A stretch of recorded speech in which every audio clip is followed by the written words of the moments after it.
Pour connaître nos droits et les faire valoir, informons-nous sur conseilnational.fr. Maurice, tu as dépassé les bornes des limites. Tu vas aller en pension. En première instance, tu seras d'abord convoqué chez le directeur. C'est ce que m'évoque le voyage du résident de l'Élysée vers Trump, Washington, 24 février 2025, une date qui va marquer l'histoire. Nous le saurons bientôt. Bonsoir et bienvenue dans La France Libre, une émission du CNTF-CH avec Philippe, avec Bruno, avec Jean-Pierre et avec vous-même. Messieurs, dames, bonsoir, bienvenue. Bonsoir à tous. Alors, tu crois pas si bien dire, Sylvain, parce que à l'heure où nous démarrons, à 17h heure française, eh bien, c'est exactement le timing auquel Monsieur Macron va passer à ce qu'on appelait chez moi dans notre jeunesse ou dans les entreprises la machine à secousse, c'est-à-dire à se faire un peu secouer les puces, quoi, comme on dit. Hein. C'est en tout cas le sentiment que ça donne. Ce voyage de Monsieur Macron vers Monsieur Trump, qui est donc lui aujourd'hui, et selon un planning qui a été établi avec les Polonais qui y sont passés hier, et puis je crois les Anglais vont y passer demain. Enfin, c'est vraiment comme à l'école, quoi. Hein. Et donc, il y a ceux à qui on va distribuer des bons points, comme par exemple Monsieur Duda, le président de la Pologne, qui, ma foi, qui s'est fait remettre un satisfecit de principe parce que c'est le meilleur élève de l'OTAN. Ça veut dire en clair que c'est celui qui donne le plus d'argent à l'armement contre. Alors contre qui, contre quoi? Dans le cadre de la lutte évidemment de l'Ukraine contre la Russie, bien sûr.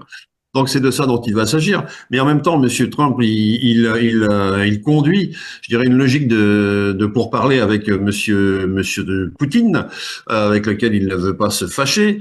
Donc il faut à la fois que les Européens lui montrent à lui, Monsieur Trump, qu'il passe sous les fourches codines des 5% ou pas, ou des 4, quelque chose % du PIB qui vont servir à financer une armée qui va être elle-même destinée à protéger l'Ukraine quand on aura fait la PEP, si on l'a fait un jour. Voilà, et monsieur Trump doit aussi se concilier quand même les bonnes grâces de Monsieur Poutine pour que ils n'arrivent pas en guerre les uns contre les autres lorsqu'ils se parleront prochainement. Ils se sont déjà parlé il y a pas longtemps. Donc voilà, là on est dans une synthèse en quelque sorte. Donc qu'est-ce qui se dit? Alors on sait déjà que Monsieur Macron sait ce qu'il va dire à Monsieur Trump. Alors c'est très bien, tu connais sa leçon, bon élève. Je sais ce que je veux dire au professeur. Donc, il sait ce qu'il va dire. Et qu'est-ce qu'il va lui dire? Eh ben, il va lui dire qu'il ne faut pas se montrer faible vis-à-vis de Monsieur Poutine, parce que si on se montre faible vis-à-vis de Monsieur Poutine, déjà, ça l'affichera mal vis-à-vis de l'Europe. Et puis, ça sera un encouragement à Monsieur Poutine, tout simplement d'annexer les territoires qu'il a déjà pris manu militari, quoi. Alors, j'ai le sentiment que ce conseil que pourra donner Monsieur Trump à Monsieur Macron à Monsieur Trump, eh bien, ce conseil, j'ai l'impression que Monsieur Trump n'en a pas beaucoup d'usage, quoi, si vous voyez ce que je veux dire. Parce que, c'est lui qui va distribuer les rôles. Il va lui dire, tais-toi, assieds-toi et écoute-moi. Hein, c'est comme ça que les rapports de force s'installent déjà chez les alliés entre eux-mêmes.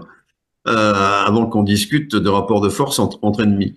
Et là, l'allié, il dit, c'est toi qui m'écoutes, et c'est pas toi qui va m'expliquer à moi ce que tu as déjà dit à tout le monde avant de venir me voir. Bon, voilà. Donc, on est sur moi, une...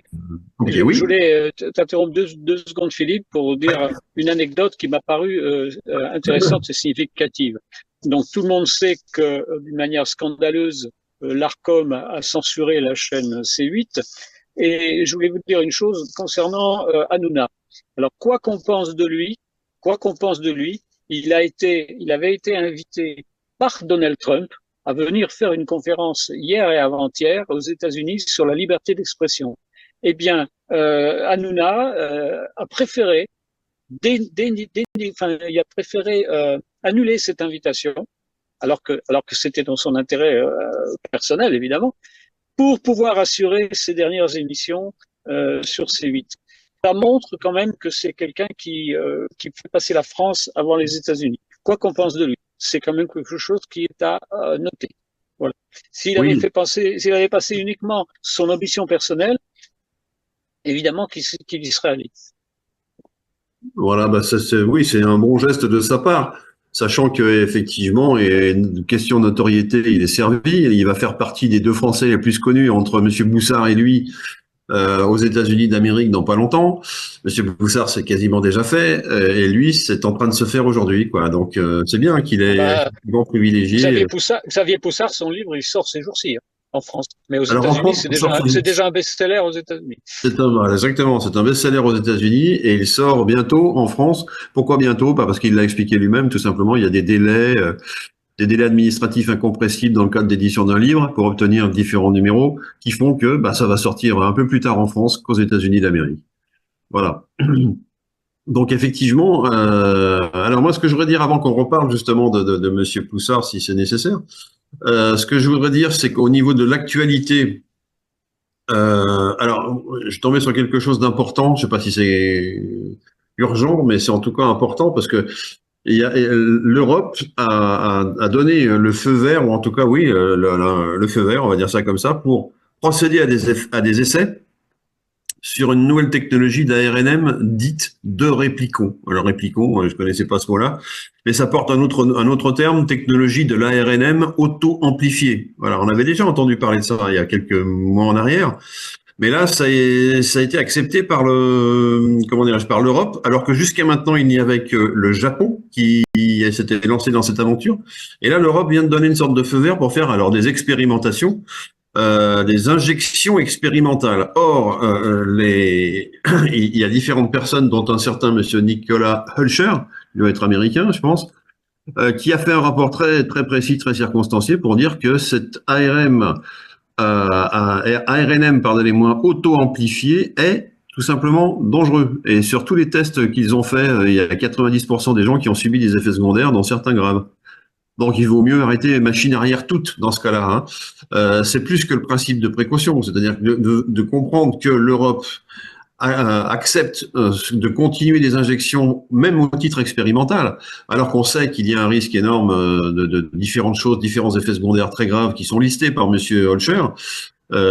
Stop quoi. Alors soit Monsieur Holscher est quelqu'un de pas fiable, soit l'Europe a des certitudes, mais on aimerait bien les voir. On aimerait bien voir le résultat des études qui nous permettent de penser que ça y est, on peut y aller. L'injection expérimentale, c'est sans gravité. On a fait des tests et ça marche bien. Or c'est pas ce que dit Monsieur Holscher. Il dit on a fait des tests et à 90%, il y a des effets secondaires graves. Donc qui a tort, qui a raison, ça serait intéressant de lancer une étude pour le savoir. Voilà ce que je voulais dire en préambule. Et laisser la parole ensuite à Sylvain. Eh bien, on va développer le sujet ce soir, devenir british, l'Europe convoquée à Washington et l'actualité en images. Eh bien, ce sont des révélations sur le Covid-19. La plupart des gens, aujourd'hui encore, ignorent la réalité de ce qu'il s'est passé, et notamment le fait que la gestion intentionnellement catastrophique du Covid aura, comme l'a fort bien exprimé Laurent Toubiana lors de cette émission, plongé la population dans un état de traumatisme, un choc traumatique réalisé en 3 étapes. D'abord, un effet de sidération en faisant croire à tout le monde que nous étions en danger de mort, ce qui était parfaitement faux, et que nous vivions une situation exceptionnelle, ce qui était totalement faux sur un plan sanitaire. Ça l'a été sur le plan politique ou sur le plan répressif. Ensuite, un état de terreur pour faire croire que l'épidémie pouvait repartir et tuer des proportions terribles de la population si nous n'acceptions pas de nous soumettre à des mesures indignes et inutiles. Et enfin, une période d'oubli qui dure encore aujourd'hui, une sorte d'amnésie traumatique qui fait qu'aujourd'hui encore, il est excessivement difficile de penser ce qui nous est arrivé à un niveau collectif.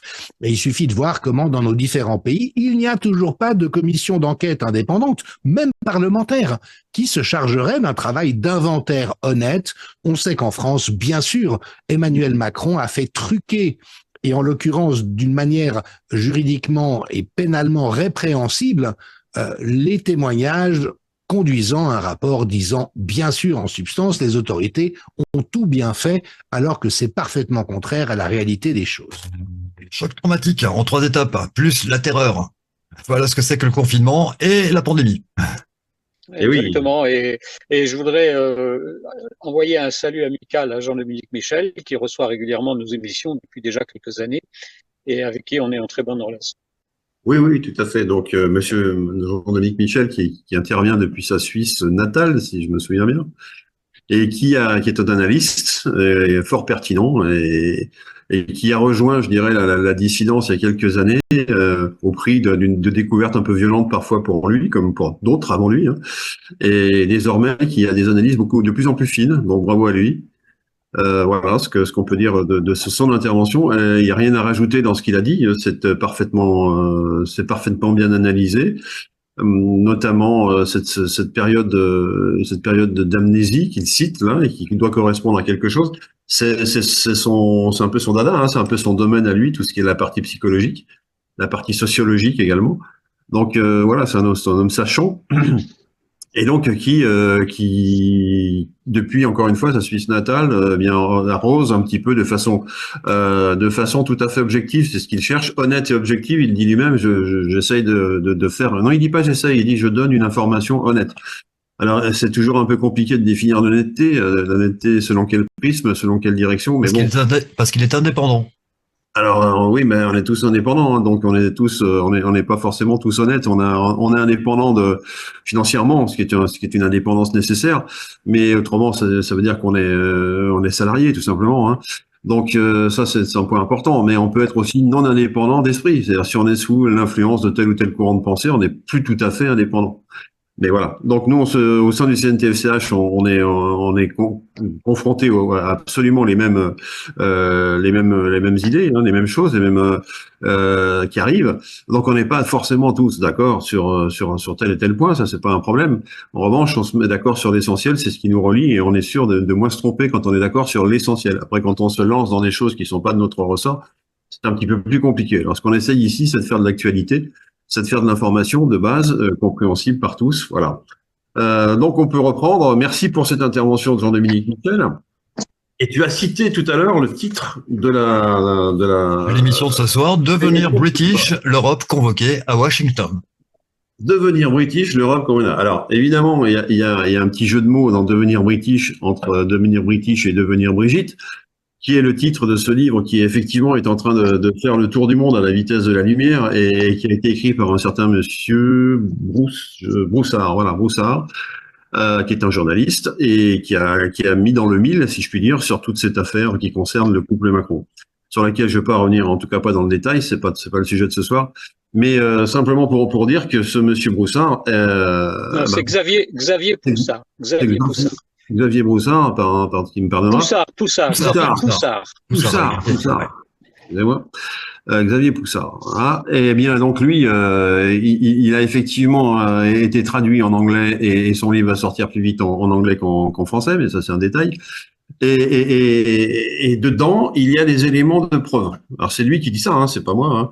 Ce livre peut être considéré comme un apporteur de preuves, tout simplement. Donc, pour toutes les personnes qui seraient tentées de lui faire un procès, de contester, etc., toutes les réponses à toutes les questions sont dans ce livre. C'est en tout cas ce qu'il prétend. Ouais. Il a même dit que ça pouvait servir de base technique à une commission d'enquête, hein, parce que tout est sourcé, tout est vérifiable. Absolument. Donc ça, on veut bien le croire, hein, parce que je pense que s'il n'aurait pas édité ce livre, s'il n'était pas certain de son cas, et je pense que l'Amérique a pris la mesure de l'intensité et l'importance du travail qu'il a produit, et on n'est pas dans l'anecdote ni dans les affaires un petit peu glauques, on est véritablement dans la démonstration et dans l'extraction d'une affaire qui politiquement peut nous emmener très loin, aussi bien en France qu'à l'international. Voilà donc ce que nous souhaitions. Alors, pourquoi le jeu de mots avec British et entre British et Brigitte, qui était un peu facile. Pourquoi? Parce qu'aujourd'hui, comme on l'a dit tout à l'heure, il y a des rencontres. Alors, il y a une rencontre de Monsieur Macron avec Monsieur Trump. Là, c'est en train de se passer au même moment où nous enregistrons ici. Et il y a eu, une rencontre déjà avec Monsieur Duda, qui est le président polonais. Et donc j'ai déjà dit tout à l'heure qu'il avait été bien noté parce qu'il participait à hauteur de beaucoup d'argent à la défense européenne, si je puis dire. Et puis il y aura demain Monsieur Starmer, pardonnez-moi, qui est le président ou le Premier ministre anglais plutôt, et qui lui, ma foi, faisant partie de cette partie de l'Europe qui a une armée, en tout cas du matériel, mais qui ne fait pas partie de l'Union européenne puisqu'il y a eu le fameux Frexit. Eh bien, on se demande un peu techniquement ce qu'il fait là, quoi. Mais bon, ça c'est le fait du prince. C'est Monsieur Trump qui l'a invité, donc il a sûrement des choses à lui dire. Et c'est un petit peu là, si je m'arrête à la description du nombre de personnes qui vont défiler devant Monsieur Trump, c'est un petit peu là qu'est le point d'orgue, quoi. C'est-à-dire que Monsieur Trump, c'est l'Amérique, Monsieur Starmer, c'est l'Angleterre, c'est la Grande-Bretagne, c'est le Royaume-Uni. À eux deux, je dirais qu'ils représentent la quintessence de la puissance européenne occidentale. Voilà. Donc, et nous, quand je dis nous, c'est ceux de l'autre partie de l'Europe occidentale qui n'est pas anglophone, qui n'est pas de culture anglaise. Eh bien, on va se débrouiller comme on peut, avec une France qui a des éléments militaires à faire jouer, c'est sûr. Mais on va voir comment elle va y arriver, si elle doit y arriver, et si on le lui demande, ce qui n'est pas encore fait, quoi. Donc voilà. Donc, Philippe, oui.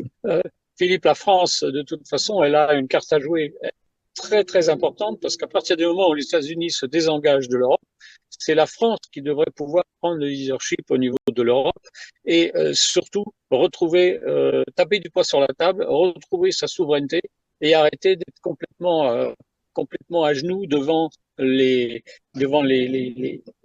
dirais les atteintes totalitaires faites par Van der Leyen et toute sa bande, qui sont des gens qui ne sont pas élus et qui agissent de manière totalitaire vis-à-vis de tous les pays européens. Et là où ça va faire mal, c'est quand Trump, comme il l'a dit, va demander à l'Ukraine de rembourser tous les milliards qui ont été versés. Et là, on découvrira où sont les magouilles, où sont les détournements de fonds et le blanchiment de cet argent, étant donné qu'on se demande bien dans quelle poche ça a été. Voilà. Oui, alors on peut continuer un petit peu sur ce que tu viens de dire, c'est-à-dire que Monsieur Zelensky, lui, quelle est sa position au sein de l'Europe, quelle est sa position par rapport à ce qui est en train de se passer, et quelle est sa position par rapport à Monsieur Trump.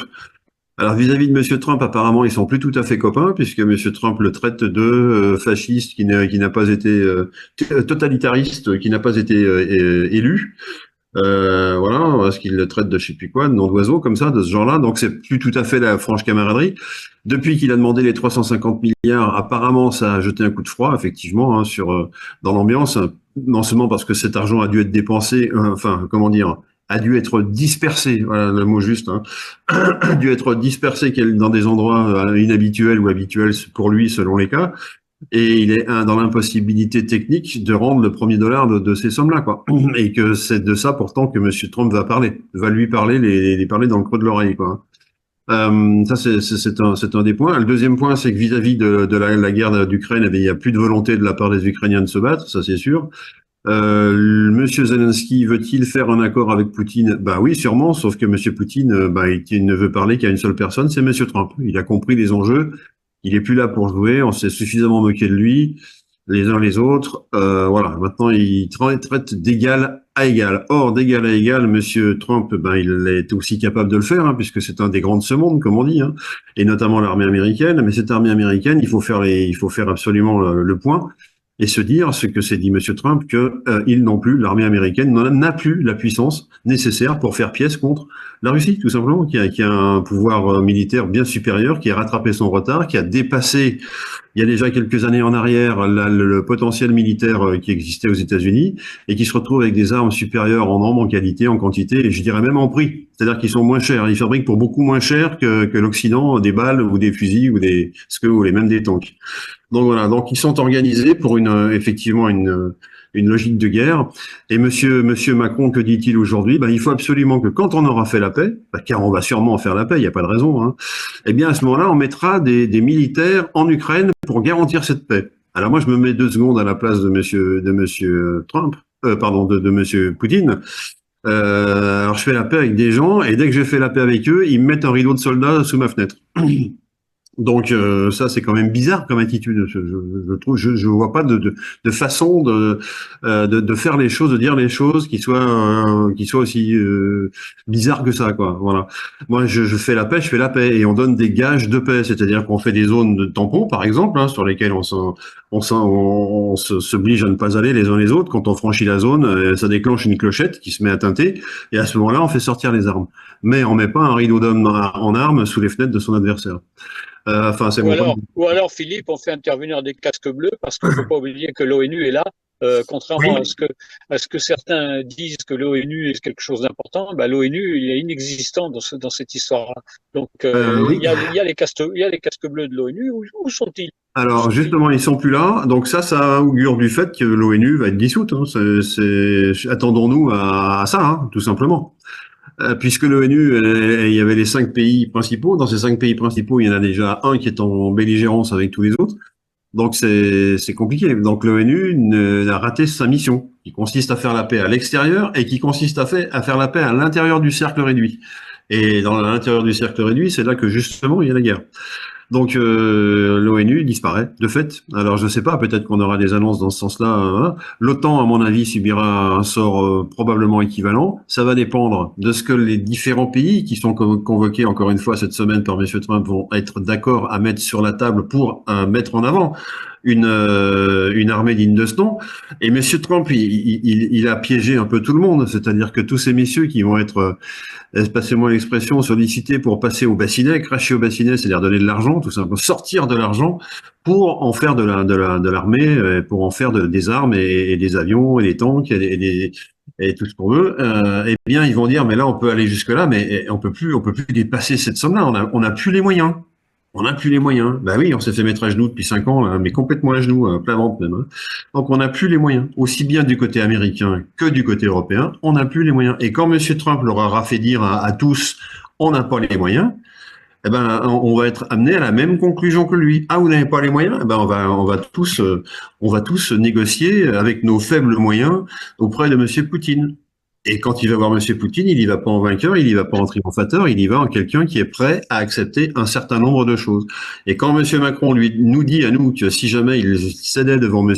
Poutine, ça serait un signe de faiblesse, on a envie de lui répondre, gros malin, voilà quoi. Hein, comment tu aurais fait mieux que M. Trump, qui va négocier lui. Donc voilà. Donc Alors, on en Philippe, a des conseils, des conseilleurs qui ne sont pas les payeurs, comme on dit. alors que Philippe, si, comme nous, on le préconise depuis longtemps au Conseil national de transition français canal historique, si le peuple français se réveille et se rend compte qu'il peut établir une véritable démocratie en chassant et tous les politiciens, en supprimant les partis politiques et en permettant au peuple de directement diriger son pays, eh bien, on pourrait relever complètement la France et la France redeviendrait une grande puissance avec laquelle Trump pourrait discuter d'égal à égal.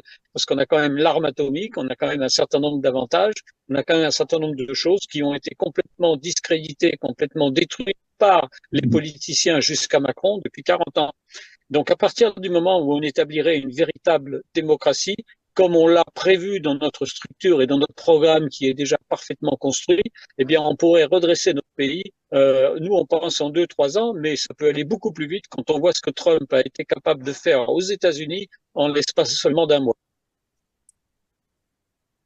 Oui, absolument. Et cette démocratie, elle va, à mon sens, hein, mais on peut l'annoncer ici, être d'autant plus, comment dirais-je, avoir d'autant plus de succès auprès déjà des citoyens, parce qu'il faut déjà convaincre les citoyens de rentrer dans une démocratie, hein, évidemment.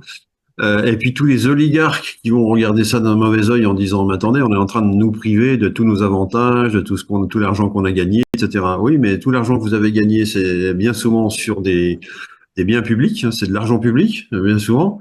Et puis c'est plus du service que de la valeur ajoutée. Enfin, vous n'avez pas à ajouter grand-chose. Quand dans l'Antiquité il y avait des oligarques qui étaient riches, ils avaient quoi? Ils avaient des terres, ils avaient des bateaux, ils avaient des trières, ils étaient riches de ça. Et ça, chaque bateau, chaque mètre carré de terre, avait une valeur intrinsèque, incontestable, et il y avait la plus-value de la revente lorsqu'on le revendait. Et l'argent, la monnaie, était beaucoup plus rare, enfin, c'est-à-dire moins nombreuse qu'aujourd'hui. Et quand le trésor d'Athènes, qui était à l'origine stocké à Délos, dans l'île de Délos, a été ramené à Athènes justement pour des raisons de sécurité, il y avait un trésor et il y avait un gardien du trésor qui était différent tous les soirs. Et on se disait, bon ben voilà, il n'y aura pas de corruption puisqu'on change de personne tous les soirs pour garder le trésor. Alors nous, aujourd'hui, on en est où? Ben, on en est à se dire que si jamais demain on établit la démocratie, ben, on aura tous les oligarques qui vont freiner des cas de fer et qui vont dire non, non, non, non, non. Oui, sauf que nous, aujourd'hui, nous disons, demain, nous n'aurons plus besoin de vous. Ben, comment ça se fait qu'on n'ait plus besoin de... Ah oui, parce qu'on nous promet des choses, Monsieur Poutine nous a promis des choses, et pas seulement Monsieur Poutine. On nous a promis des énergies gratuites ou quasiment. On nous a promis des déplacements du haut vers le bas par un système antigravitationnel qui va changer toute la nature de nos relations dans ce qu'on peut appeler les transports, tout simplement. On nous a promis quoi? On nous a promis une santé pérenne, c'est-à-dire qu'on soit en bonne santé toute notre vie, plutôt que d'aller chercher des médicaments qui nous rendent malades et qui nous guérissent jamais, et qui rapportent des milliards à ceux qui nous font rentrer dans ce jeu-là, quoi. Hein. Eh bien voilà, ces milliards-là, ils sont pas mérités. Ce sont des milliards qui sont, allez, on va dire, issus d'une manipulation des cerveaux, tout simplement, qui consiste à croire que quand on est très malade, il faut être encore plus malade avec certains médicaments qui vont vous conduire finalement au tombeau. Hein, donc voilà. Mais on n'est jamais guéri. Voilà, on n'est jamais guéri. Alors toutes ces choses qui vont être améliorées, remplacées et améliorées, eh bien, vont faire baisser le niveau de la richesse de certaines personnes, des oligarques. Les oligarques, voilà. Et comme Monsieur Trump nous dit, l'argent que je récupère, moi, de ce qui a été volé à l'ensemble des citoyens américains dans un premier temps et non américains dans un deuxième temps, eh bien, tout cet argent que je récupère, tout de suite, j'en donne 20% au peuple. D'entrée de jeu, on verra bien s'il a dit la vérité, hein. Mais je ne serais pas surpris qu'il tienne sa parole. Donc, et 20%. Et après, tout cet argent, il faut comprendre d'où vient-il, et surtout où il va. Et quand il demande effectivement 350 milliards à Monsieur Zelensky, I want my money back, et que Monsieur Zelensky lui dit non, mais on peut pas, mais par contre, ce qu'on peut faire, si vous voulez, c'est vous donner l'accès à toute la richesse de notre sous-sol. Ah, ça, c'est du tangible. Effectivement, la richesse du sous-sol, vous avez différents minéraux très riches, qui font que, effectivement, l'Ukraine est un pays riche de par son sous-sol. Mais d'après les dernières informations qui nous sont données, qui nous sont parvenues, la richesse de ce sous-sol n'est plus que très relative. Pourquoi? Parce que l'essentiel de la qualité du sous-sol ukrainien se trouve à l'est du pays. Devinez quoi? C'est justement à l'est du pays que M. Poutine a pris pour lui, quoi. Donc voilà. Et puis deuxième point, ce qui reste qu'il y avait à l'ouest, ça a été déjà bien exploité et à partir de sociétés russes justement. Donc, Monsieur Zelensky lui a vendu quelque chose qu'il n'avait pas, en fait. Hein. Donc, et je pense que Monsieur Trump s'en est aperçu et pourrait en faire un cas de fâcherie, voilà, pour être tout à fait clair.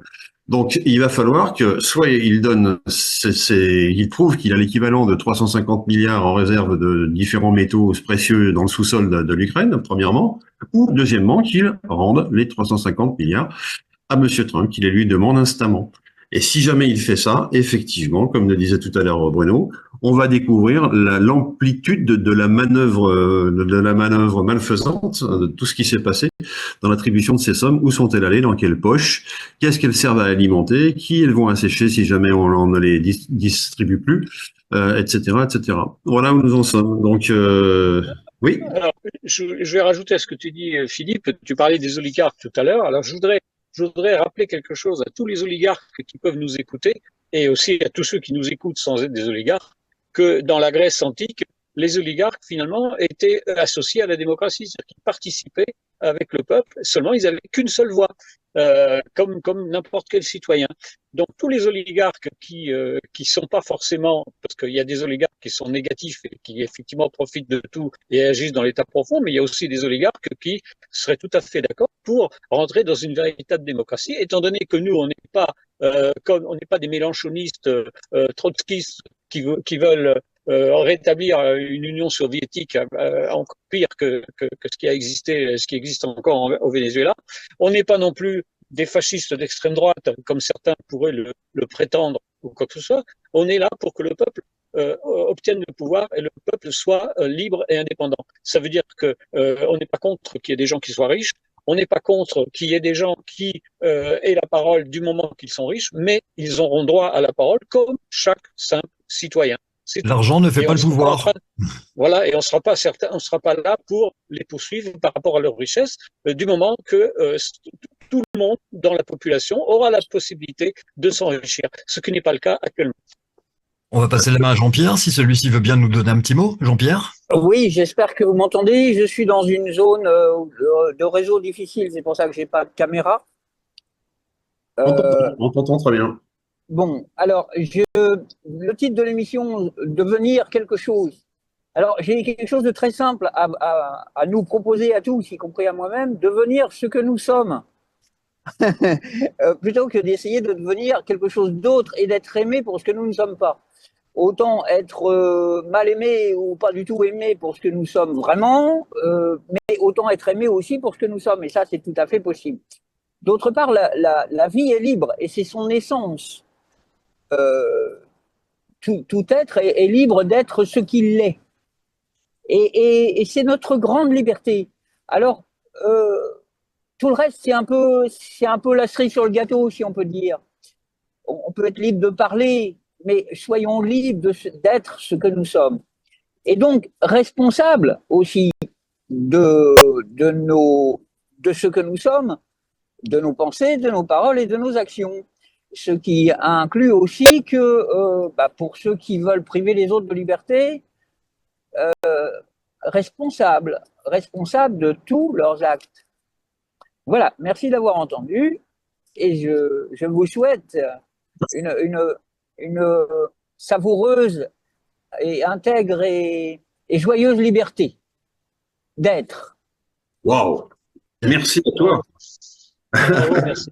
Alors, je pourrais revenir rapidement sur ce que disait tout à l'heure Bruno concernant les oligarques et leurs préoccupations par rapport à la démocratie. Alors, les oligarques, ils sont pas très intéressés au fait de voter. Hein. Ils savent qu'ils sont minoritaires et que leurs idées ne passeront pas auprès de la grande majorité des citoyens. Par contre, ils sont intéressés à savoir comment ils peuvent être maintenus dans le groupe, comment ils peuvent être maintenus, non pas à part égale justement, mais en perdant le moins possible et en ayant en perspective un projet et un progrès. C'est ça qu'il faut leur vendre à ces gens-là.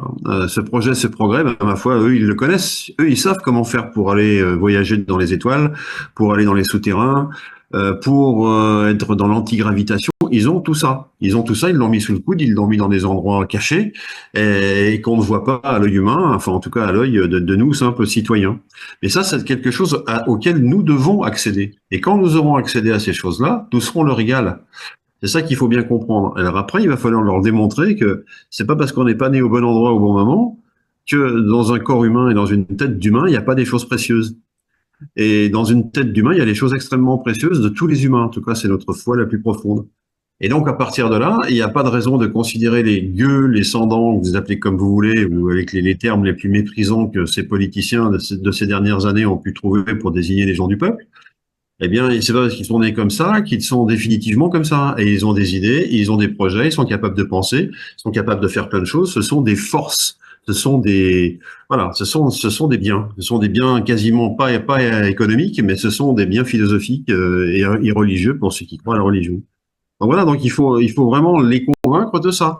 Et qu'ils auront bonheur à cohabiter avec nous et qu'ils auront bonheur à adopter les conditions, enfin, comment dirais-je, les manières d'être heureux chez nous par rapport aux leurs à eux. Parce que ce sont souvent des gens très riches qui sont très malheureux. Et oui, ils sont malheureux parce que leur but ultime, c'est d'être plus riche que le voisin, c'est de faire la course. Ils sont tout le temps dans la compétition, jamais dans la complémentarité. Et ça rend malheureux, ça. Voilà. Donc, est-ce qu'il n'est pas plus intéressant pour eux comme nouvelle frontière pour les oligarques de demain? Une nouvelle frontière, c'est de dire, moi, ce que je veux demain, c'est être heureux. Voilà. Alors que jusqu'à maintenant, ils disent quoi? Ils disent ce qu'on doit faire, c'est pas ce qu'on veut, c'est ce qu'on doit faire, c'est être les plus riches et les plus puissants. Voilà. Et c'est de ça qu'il faut se débarrasser, de cet état d'esprit. Ça passe par un état d'esprit. Si ça doit passer par certaines personnes qui ne changeront jamais d'état d'esprit, les cas seront traités au coup par coup. Mais ce que je veux dire, c'est que dans la démocratie, il y a l'accueil. Il y a l'accueil de tout ça. Il y a l'accueil de cette conversion qui consiste à dire être riche, c'était la preuve qu'on avait réussi quelque chose. Ça pouvait même être la preuve qu'on était béni des dieux. Allez savoir, hein, vous savez, quand vous gagnez au loto, vous avez le sentiment que Dieu vous a désigné. Hein. Et je parle pas du tout en l'air. Hein. C'est voilà, vous avez gagné au loto 100 millions, boum, du jour au lendemain, vous vous retrouvez avec 100 millions.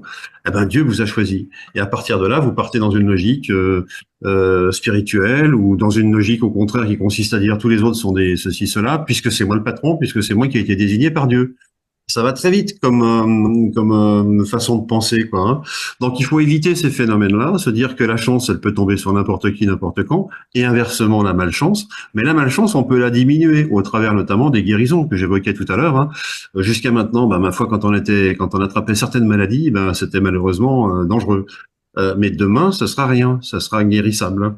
Et ça, c'est merveilleux. Hein, voilà. Et quand tout le monde accède à ce genre de solution, tout est parfait. Regardons la reine d'Angleterre quand elle était encore de ce monde, elle avait du mal à sourire, cette brave dame. Hein. On pouvait penser qu'elle avait des contraintes qui lui étaient lourdes à supporter. Voilà. Et les oligarques sont tous à peu près dans ce cas-là, à part certains que je vois rire de temps en temps, et c'est assez rare. Voilà. En général, ils sont très concentrés sur la meilleure façon de faire de l'argent. Et faire de l'argent, c'est pas un but en soi. En tout cas, c'est pas le but de la démocratie. Voilà ce que je voulais compléter. Super. En conclusion, je vais dire ceci, rien à voir avec la révolution, évidemment, sans haine ni violence. Je peux le dire aujourd'hui, la transition n'est pas loin. Notre prochain rendez-vous, la France libérée, la France libre, ce sera mercredi avec le Conseil national de transition français Canal historique. Merci à vous, merci Philippe, merci Bruno, merci Jean-Pierre. Merci à vous, messieurs, dames. Excellente soirée, rendez-vous mercredi.